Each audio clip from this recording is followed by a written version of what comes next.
Okay, so thank you so much, Shashi. It's an absolute honor to have you here. And while in my natural habitat, I usually do this face to face over a cup of coffee, but pandemic allows us to interact with each other virtually. But nevertheless, thank you so much for being here. And would you like to just tell us, our audience, though I know you're a powerhouse of a woman, but would you like to tell us, our audience, a little bit about who you are and what you do? Just introduce yourself. Sure. Thank you, Chhaya. You're very kind, and thank you for having me. And I think Baatein, just this idea of Ibarat, it's a beautiful word. It sounds wonderful. And we will meet sometime soon. This will be behind us, but yeah, but it's all, your warmth shines through even on a Zoom call. So I'm happy to meet you here as well. So of course, my name is Shreyasi Singh, and I'm one of the founders and the CEO of Harappa Education, which is an online learning institution that we're building, where we're very committed to essentially offering a range of what we call cognitive, social, and behavioral skills, which we feel are so crucial for both career success as well as individual growth, but which unfortunately just have not largely been unaddressed by our formal education system, certainly in school and even more criminally in higher education. And that is essentially the problem that we are excited about solving at Harappa. We're a 2.5 year old company, and especially in the last year since we went live, year and a half, we've obviously had a very exciting run, and obviously are living through this crisis like everyone else is. I've had a very just to finish introducing myself, I've had a very sort of a serendipitous career. I started in television journalism, then moved to print journalism, and then eventually to covering entrepreneurship as the editor of a magazine on entrepreneurship, where I think my love for building new things and creating new things came up. And then, obviously, after having written a book and working on a column, I moved to higher education and now, of course, as an entrepreneur. So I think all of us can do much more than we'd ever imagined that we could, and we will end up doing things that we could never have visualized. So I think that is certainly something that I feel like hopefully my story tells others. No, definitely. And I'm very curious to know how the pandemic might have altered your vision, even just personally or professionally, before, I mean, the onset of the pandemic. Because even at Bate, we, of course, had, I mean, when usually people ask me how the pandemic has affected a small organization like ours, because we're very small. I mean, we're just, I would say we're toddlers, when the pandemic hit. We were just learning to walk. But simultaneously, we were also, it was a very exciting journey for us too. We were, as I would say, we were on the runway and we were just about to take off. And then the pandemic hits. Of course, naturally, there was a capsizing. And as, I mean, everybody sort of responds to a pandemic differently. But before we get into this, I was very curious to know, being one of the founders, how did your journey in the education space? I know you sort of told us the trajectory of it, but primarily in the innovative space, what was the gaps that you were addressing that, and what was the source of those gaps? I mean, we've been reading about education, and of course it's not a new concept, right? And you have so many magazines who list these colleges to go to for higher education, this course. So what were the gaps that you focused on, and what prompted you to actually build those bridges? I'm sure a lot of people tried, but to be able to do that Yeah. successfully takes a lot more than just an idea. So yeah. Sure. So I think the main gap, of course, is this gap of the skills that people need and is unaddressed. But that's actually a gap that is more and more understood, right? And I think whether it's on life skills, whether it's 21st century skills, I think there are several people, whether in their individual capacities as trainers or workshop, whether using art, whether using music. People are doing lots of things. So I don't think that there aren't people trying to solve that problem about adding skill sets. I think how we took an innovation, and I like to think that we're a very innovative organization, and I'm certainly driven by creativity and innovation personally. I feel there are two or three ways in which we have really tried to push innovation at Harappa. One is really to understand that for this generation, or for any of us actually alive right now in the age of information, access to information alone cannot always be learning, right? Because almost we start taking it for granted. So how do you actually access content, consume it, comprehend it? But for us, true learning is in your ability to actually demonstrate your learning, practice your learning, right? Which is why we chose to call our curriculum um, uh, framework the 5 habits at Harappa, because we feel like for us, learner progress is when a learner imbibes, understands, and then actually uses it in their daily life. It becomes at the quality of a behavior and a habit, because that's true learning, right? So I think on there we've really been inspired by behavior sciences, whether it's in wellness, whether it's in nutrition, whether it's in marathon running or whatever, and see how can you use those same principles and apply it to learning, which I feel like is an innovative which is an innovative take at it, right? So that's one way. Second, just the way you said that you had seen one of our courses, embracing change, of course. There as well, we said, we want to tell a story, because you have to truly somewhere sort of, inspire the learner in their heart, or help switch on a bulb or a light in their head, right? And that's how we all learn. We learn in moments of epiphany. I don't think you have to spend always 80 hours learning something to have picked it up. Sometimes one thing somebody tells you just shifts your mindset, right? So there, I think in terms of the way that we deliver our content, we said, okay, it has to be rich, it has to be multi-layered, it has to be multimedia. So we'll have graphics, we have text, we have voiceover, we have amazing people, a faculty who are senior professionals talking about their lives. We'll have audio content, we'll have video content, right? And you put that together. So I think this format, multi-sensorial. I think we've been sort of quite innovative at that. For example, we have a podcast. I think we are possibly one of the Yeah. only learning companies, right, or an education company, which has a podcast of its own, which is very conversational. No, definitely. I've heard it myself quite a lot, especially Yeah, because I think I think either the producer or somebody from your team is also part of the Hub Hopper. We have this WhatsApp group of all podcasters. Nitin Shamsuddin, Yeah, Nitin, yeah, exactly. he's so passionate. Yeah, right. Yeah. So I think we're really trying to be innovative in also the formats and how we package content, right? So that learning happens with anything. My vision for Harappa is, whether it's me, whether it's anybody at Harappa, whether it's an email we send, whether it's an audio clip we made, can every interaction for someone with something at Harappa, with someone at Harappa, become a moment of learning, right? I mean, then that's like, you're taking learning out of textbooks, videos, courses, and keeping it alive in the world. And that's something that we think a lot about. Very well said. And it's very interesting as well because, as I would say, education just as a medium of dissemination of information has existed for a very long Forever. time now. Yeah. And you read mythological stories, you read about sages, it's been traveling, but I think if we don't stay with the times, the whole point of education really falls through. And it also, you have to also adapt to the world changing as well. I mean, climate change, gender, there are so many things which require us to be very vocal, both as teachers and as students as well. So I think it's very And which commendable. requires, thank you, and which requires us to change our behaviors, right? Exactly, If you exactly. truly learn, and if you truly progress, and you truly elevate it, your behaviors will change. So if you truly believe in climate change and have understood it, there are actual actions that you can take to mitigate it. Similar with gender, similar with anything. It really just boils down to your intellectualism transferring into your Yeah. daily life through behaviors and habits. That's exactly how we think about our skills and our courses. That how does that happen, right? How have I taught someone something that they will actually practice? I Hmm. don't think otherwise formal higher education systems think about it. You almost finish, your learning finishes when you give an exam, get a certificate Yeah. and degree. How does it change us as people?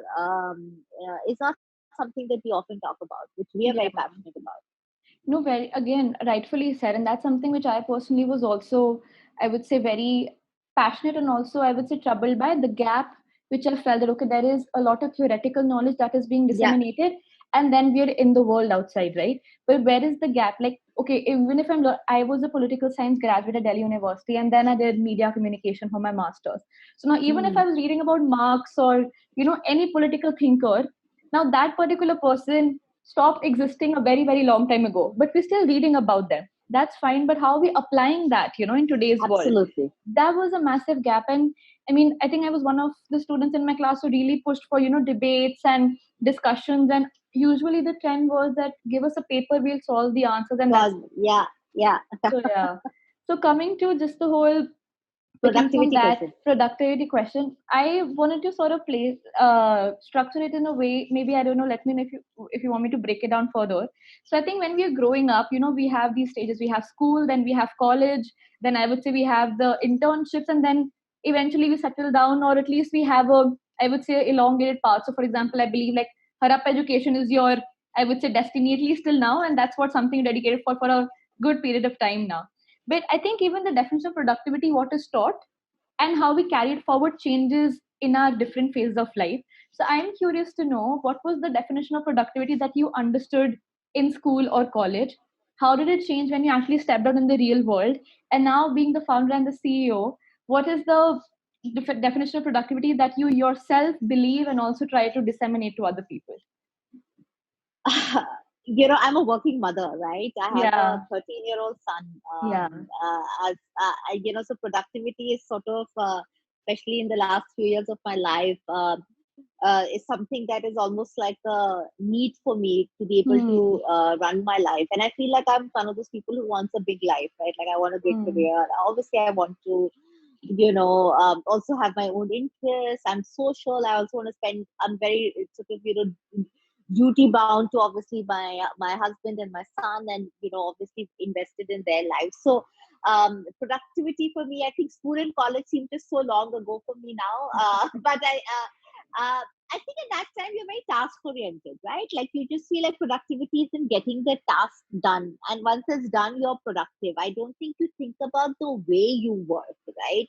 And what circumstances help you work, importantly. And I don't know if you know how to make trade-offs, because there are not that many competing interests on your time. The life that I find myself in right now, there are a lot of competing priorities I have Hmm. even within my professional life. Then of course, if you add my personal life, and then of course, if you add just my life, Yeah, the social aspect my of that. interior personal life as well, Yeah. to it, right? And I think your productivity principles get much more sharpened when you actually have to make some of those choices. For example, you said that Baatein was a toddler company just as this happened. I use that word a lot. I keep saying, "Wow, I have a teenage son and a toddler company." So listen, I have a lot going on.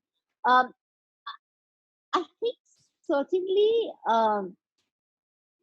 In terms of productivity philosophy, more and more, as uh, in my late 30s, for sure, I've started to think about the impact of my action, right? Like I think when you're thinking much more as an individual, you think about the input but not the output, and so you judge productivity but how much you were able to get done, but not by what happened, what was the impact of whatever you got done. So I think that has been a big shift, right? And it's one of those shifts that I speak to people at Harappa about also. That of course, you're a committed, ambitious professional. I trust that you are doing whatever it is that you have to do. But what was the impact of it, right? And I think that constantly, if you constantly keep asking yourself that, then I think you do start to become more productive, because you know which set of actions led to the impact or the output that you later found was the most important part of it, right? So I think this journey from input to output, from this journey from activity to impact, is something that I think has changed quite substantially for me over the last few years. And certainly now as I run a business, because there, I mean, it's kind of boring to say, oh, I'm so busy and I work all the time. It's true. Nobody is interested. Nobody cares, right? What am I? And I'm not going to be judged. The board is not going to judge me on that, and neither is my team. It's about what I'm able to get done for whoever I am. So I think that has been a big shift. I think second has been a big shift in, there's a phrase that I love. It's on my WhatsApp status message as well. That I had read a few years back while reading an article about Jeff Bezos, the Amazon founder. It's, I think, a Latin phrase that says "gradatum ferociter," which essentially means step by step ferocious faith. I find that very resonant of entrepreneurship, or of a creative life, which is what entrepreneurship also is, a creative life. Is that, you have big dreams. I want Harappa to be the world's best learning institution in cognitive, social, and behavioral skills with, a million learners in 5 years. Those are big dreams. how do you have that? But every task that you do, what you're doing, sort of make it feel like that's the most important task for the moment. You can't let your vision distract you from not being focused on the present. So I think that's for me, and the productivity has been this step by step ferociously. Like, you have the big dreams and you ferociously want to get there, but you have to be in the moment, and sort of that step by step thing is the other thing. And that's, some people call it zizo. How do you zoom in and zoom out, right? And I think that becomes very, very important, both being in the moment and what not to be in the moment of.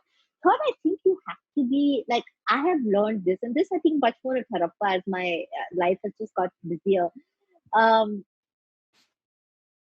that I have to be somewhat kind to myself also, right? Like, and you have to have an honest conversation with yourself also, to say, listen, it's okay if you get this done later. It's fine. Like, because when you're a CEO, everybody has to send you things for you to approve.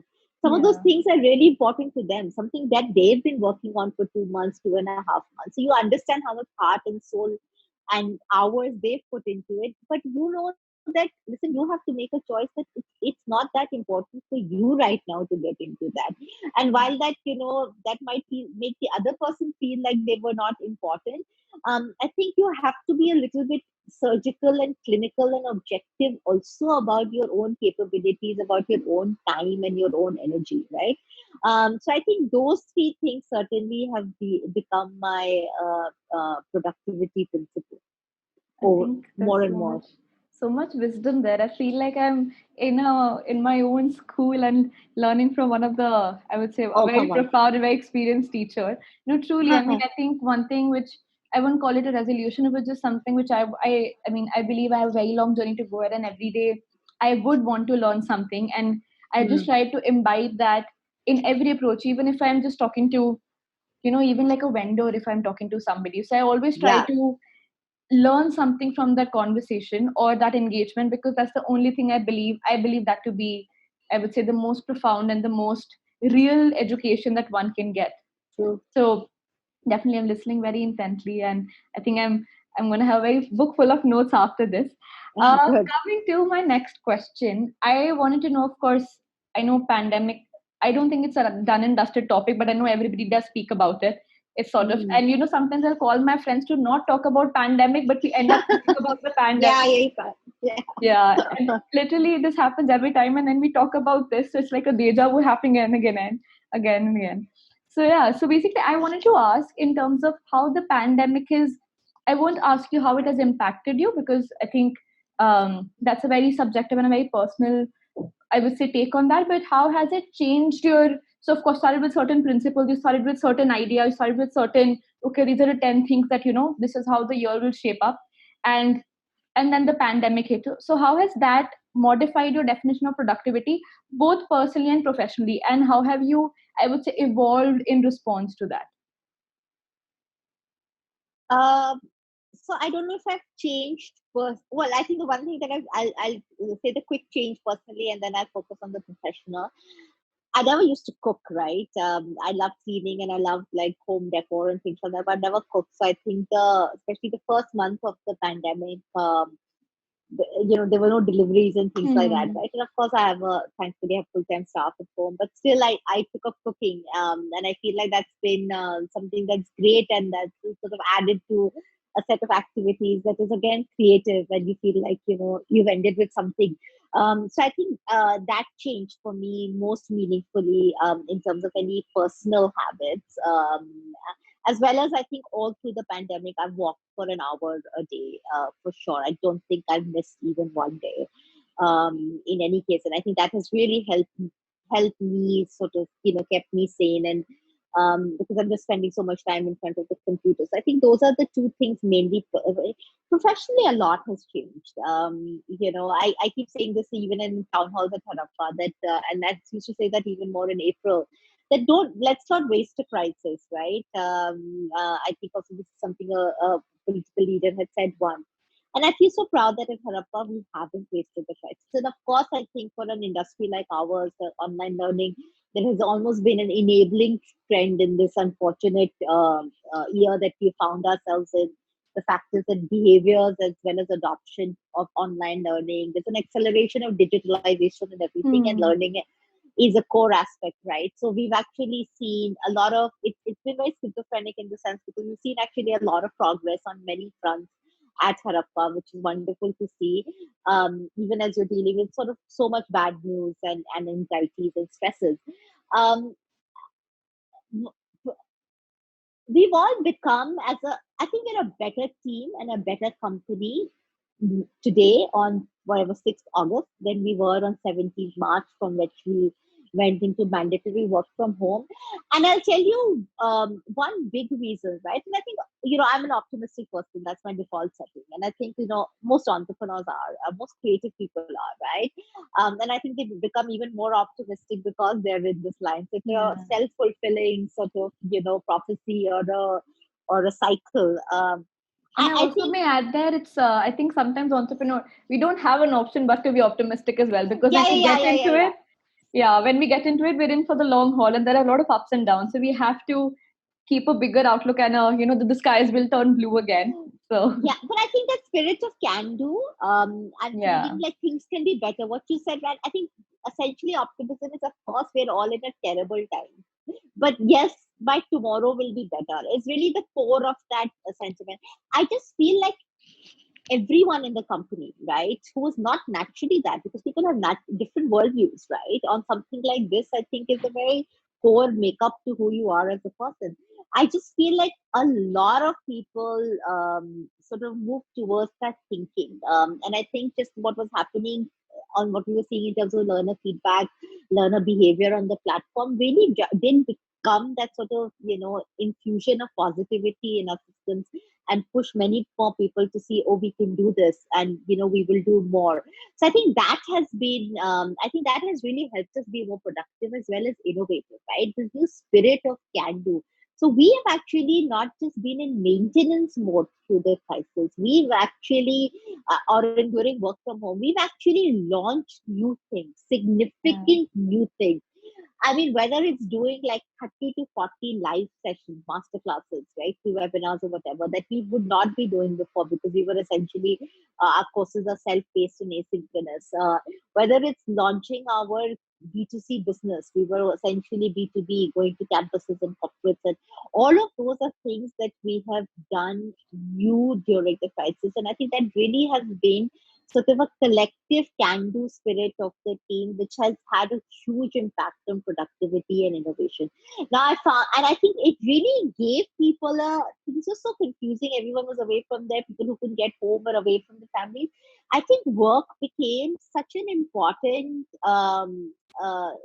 emotional anchor as well for people, especially a company which was actually, in a way, seeing progress, right? Where everything else around the world people weren't seeing progress in. So I think that was really good. I do feel that the fatigue of constantly being like this, and now the endlessness of the yeah, situation we find ourselves in, which I think wasn't there in April. I think there was still a hmm. certain novelty factor. None of us, I thought, in April knew that in August also we would be operating the Yeah, way that we are operating. I do feel like some of that has, there's been an ebb and flow. So we have tried to manage people's energy. So, for example, we declared 1 p.m. to 2:30 p.m. as lunch hour to say nobody hmm. fixed meetings, and realizing that a lot of people have to now cook for themselves, do much Hmm. more at home that they wouldn't have to before because of various reasons, right? And I think that has also helped. But for me, really, the ability to think that we can do more, and has probably led to the most productivity and innovation gains professionally. Hmm. No, I mean, I think a lot of takeaways there as well, in terms of how just we've had to adapt. We didn't really have an option. There was this discussion at the beginning of the pandemic that use this time to be creative, use this time to try out new things, use this time even personally as well. I feel a lot of people miss the question that we don't have an option but to also Do that. distract ourselves as well. Because if you start thinking about the pandemic, especially even when we was trying to understand how it's going to unravel, how it's going to actually affect such a huge population across the globe, I think it was very spiraling. Because considering the number of loss, I mean the deaths also that we registered on today's date, I think we never really spoke about the fact that we don't have an option. I have to engage myself into something so that I don't start thinking about the pandemic or how it could impact me personally as well. So coming to, Absolutely. but also having said that, I think this time period has also given, I would say, a breather to a large number of people who would have wanted to try out something or had personal goals or milestones set. Or it could be something very, I mean, you gave an example that you started walking every day now without fail. Some people might Mm. have had fitness goals, some people might have had, I want to learn how to bake croissants, for an example. So on a personal note, has there been something that you wanted to try out? It could be pottery, it could be yoga, it could be painting, it could be anything. And so, especially, this would be very interesting for people who are trying to understand that how leaders actually also take a break, maybe. So, Yes. yeah, Just the point that you said about we have no choice but to embrace change. Somebody from a curriculum team who's been with Harappa for almost 2 years now, right? He said something so interesting to me a couple of months back. He said, Shreyasi, it's now we've built this curriculum. Now it's time to practice it. Because of yeah, course, so much of our curriculum is around these kinds of skills, right? Like yeah, for example, embracing change, which I felt was like so powerful. Listen, of course, like I told you, I have a crazy life because there's just so much going on. But there are two or three. There is something that actually I did during the pandemic on top of how much work there has been, and just being at home with my son around as well. Is actually I wanted to do a coaching certificate, right? I'm very committed to. I think as a CEO, and now Harappa is around 90 people, and I think we have very ambitious growth plans. I understand sort of what quality of leadership can do to an institution or a company and to the people who are around you, right? So I'm very committed to being a diligent student of leadership and equipping myself that I don't end up having a poor impact on people around me who obviously because of my designation or position in the company will get impacted by my behavior, right? So I did want to take a coaching certificate really to be a better CEO. And I've been thinking about doing this, but I had to go to Bombay for 8 days to do it. And just didn't work out. Then I said, okay, let me do it now. They moved it online. And I said, this is a great time because on weekends, I said, what are we doing in any case? mm, On weekend evening. So I actually took that up. It was a 16 session. Each session was 3.5 hours. And actually was Thursday, 8 weekends starting from Thursday to Sunday over June and okay, July. I was really tough for me because on the Thursdays and Fridays I would start work at 9, only finish by 6:30, and so I would be like sitting in a place in the whatever computer for 14 hours, and then I would go for a walk at 10 p.m. after I finished, and take breaks to just go check up on my son and just see what the home was doing. So I think I feel very proud of having done 60 hours wow, at a time like this, right? And I think several people in my company also don't know I've done that, and I think would be amazed to know that I did that, considering how busy it has been. And I also want to do it because I said, hey, this is great. I'm running an online learning company. I have to also put true, myself in the shoes of a learner, right? So there were multiple things that came up. So I've actually, I feel like I've really taken that to heart and know that, people shouldn't punish themselves for not having picked up new skills. Everybody deals with the crisis differently, right? And it's such a personal response. So there's no great way, but I have certainly dealt with it in a full, like, let's go blazing ahead and let me yeah, do more rather than less.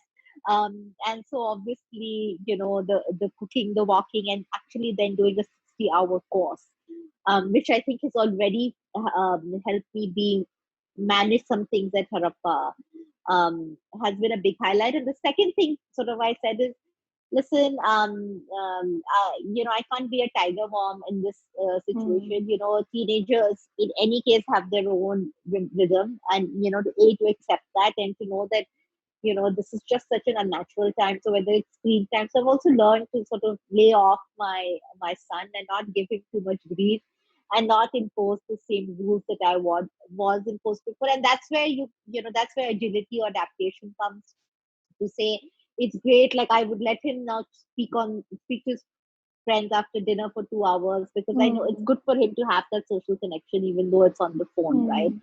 Or on the screen. So I think there are many ways in which you sort of adapt. No, definitely. This was something which you actually mentioned, Tiger Mom, and I think there was a book. There was a book as Yes, well. I think that was it because I read it a while ago, and yeah, instantly I had a memory back to that book when I read it. But yeah, so now basically this will sort of be the last question. sure. Now, usually towards the end of a discussion, people ask, like, what is the inspiring message that you have for every listener and all. But my question is different.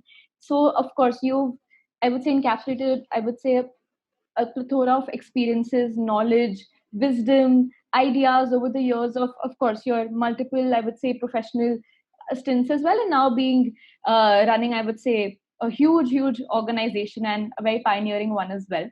So, if you had 5 things to say to, and they don't have to be paragraphs, they just could be lines as well. So, for example, maybe a book that you would like to recommend that changed your life, and maybe a Mm, song that you feel that really gets you going, or something that you definitely make sure that you do in the day. It could be something very different, just deep breathing or just writing a poem. So that's something for myself. Like, I always ensure I write something in the day, irrespective of. So just 5 things like these, like five, I would say, if you get the gist of ideas, it, yeah. yeah, 5 ideas that have really tethered you and been your anchor during this. I would say, and that could be your summary of art in quarantine for you. Art and quarantine. Okay, so podcast. I think Yeah. podcast for me is a big, and I would recommend Oprah Soul Sunday. There are some amazing Yeah. conversations there. So I think that's certainly one. Second, in terms of, I haven't managed, that's one thing that I haven't done. In fact, this entire year, it's not been able to read too much fiction. That just somehow I feel like I can't read long form. So I don't know. I mean, I'm a big reader, so that has been a surprise for me. But this year, I haven't. So I think podcast has become sort of really the big thing I do. In terms of music, there are two women, Dave and Hania. It's I think it's a Pakistani band that has just become something that I really listen to, and it really calms me down. That's the second, art in quarantine, certainly. Um, Third is, of course, there is some Netflixing and OTT streaming that I think everybody does, and I Yeah. have found very interestingly at this time of, I think we see all seek, as we're doing change, we all seek comfort. In different ways, and I find myself rewatching things True. rather than Same picking here. up new things, just because Yeah. I think at the end of a long day where you've been so cognitively occupied, you just want something easy that you feel familiar with. And I feel like, don't feel bad about that. Rewatch your favorites, anything that protects you and gives you good energy. I think do more of that. So I now don't judge myself for watching the same nonsense again, and whatever relaxes you. So those are really my three. You said five, but I've come up with three. Is that okay? That's perfectly fine.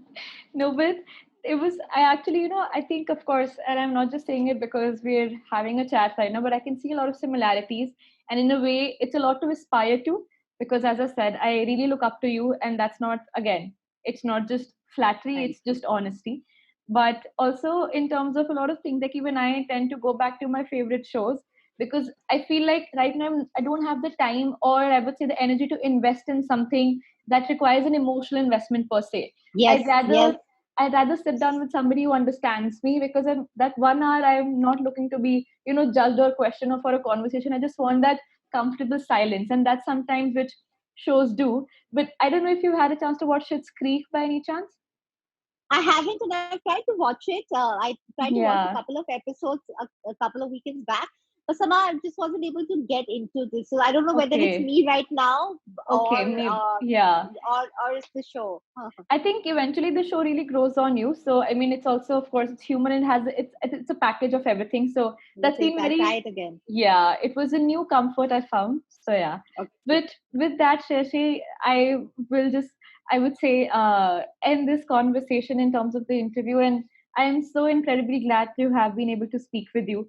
Uh, Thank you. your journey is definitely very inspiring and pioneering, and I also feel that as you rightfully said, if you're able to learn every day while you're also teaching, I think that rare combination really evolves you as a person. So Yes. that's something that's a wonderful takeaway for me as well. And yeah, again, thank you so much. This Thank you whenever very much. You've been so kind. no, it's I really appreciate your time. And with that, thank you so much. And take care of yourself. I hope your family is safe, and not just your immediate family, but extended as well. And yeah, I hope we all keep finding ways to be creative and artistic in this quarantine. Thank you so much, Ye- Shashi. Thank you. Thanks, Chaya. And all the Bye best to bye. Bate and you. Bye. Thank you.